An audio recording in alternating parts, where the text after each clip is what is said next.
Me too. Me 3. Me 4. So, you're a really good dancer. Why did you change your profession and become an actor? በየት በኩል ይኸው እዚህ ሀገር በዘመድ እንዴት ፕሮፌሽናል አልሆንክም ነው አይደል? ይኸው በየት ኖ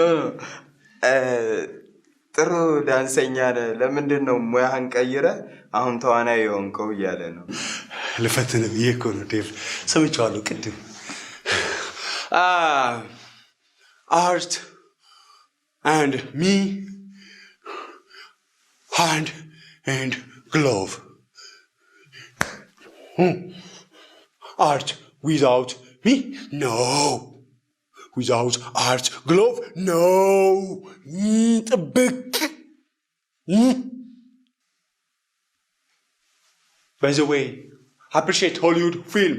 Oh, Hollywood. Hollywood. Yeah. You're Hollywood. Nice.